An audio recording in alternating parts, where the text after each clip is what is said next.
এটা তো প্রত্যেকের জন্য বিপজ্জনক, শুধু আমার জন্য হবে কোনো? আমার নাগরিক তো এদের সবাই তো শ্বাস নিতে হয়।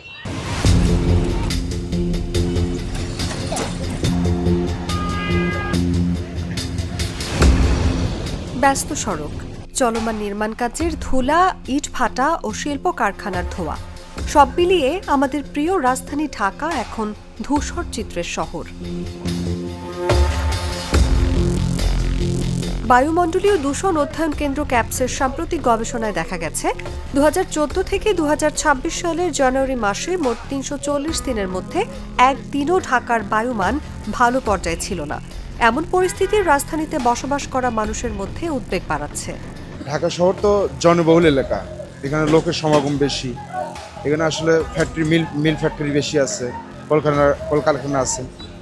এখানে আসলে সঠিক যে বায়ু দূষণ যেটা আছে, বাতাসটা, এটা আসলে পাওয়াটা সম্ভব না। কারণ এখানে আপনি শহরের ভিতর দেখেন গাছগাছালি নেই, শুধু চতুর্দিকে তাকাবেন শুধু বিল্ডিং আর বিল্ডিং। ঢাকার মনে হচ্ছে এত গাড়ি ঘোড়া চলাচল করে, যার কারণে মনে হচ্ছে গাড়ি ধুলাবালি, আবার রাস্তায় তো অবস্থা দেখতেছেন। এমন অবস্থার কারণে আসলে এই পুরো ঢাকা শহরটা মনে হচ্ছে পৃথিবীর মধ্যে যত জানিস এক নম্বরে দূষিত।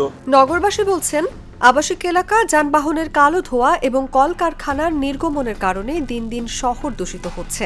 বিশেষ করে শিশু ও বয়স্কদের শ্বাসকষ্ট, অ্যালার্জি ও ফুসফুসের সমস্যা বেড়ে যাচ্ছে। মাছ ছাড়া চলাফেরা করা যায় না, ঠিক আছে। এখন এই যে রাস্তায় বেরোচ্ছি, ধুলাবালির জন্য বিভিন্ন ধরনের সমস্যা, শ্বাসকষ্ট, হাবিজাবি, হাঁপানি, বিভিন্ন ধরনের সমস্যা। যাদের মনে করেন যে বয়স্ক মানুষ যারা আছে তাদের তো আরো বেশি সমস্যা।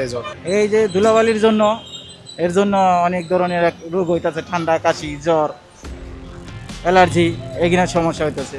অন্যদিকে অবকাঠামোগত উন্নয়ন, ঘনবসতি এবং লাগামহীন নির্মাণ কাজের ফলে সৃষ্ট ধুলাবালি ও কণা ধোঁয়ার কারণে নানা রোগ ব্যাধিও বৃদ্ধি পাচ্ছে।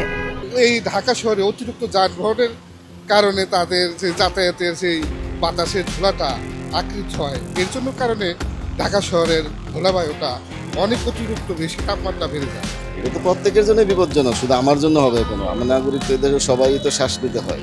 কারণ আমাদের জীবন ধারণের মূল উপাদানই তো হলো বায়ু।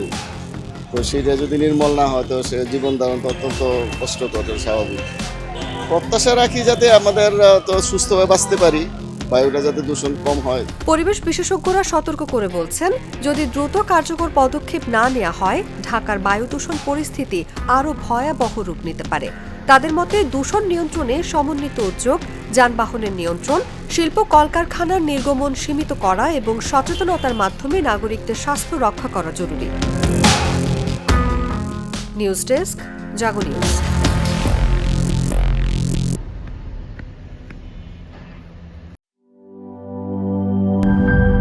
মিস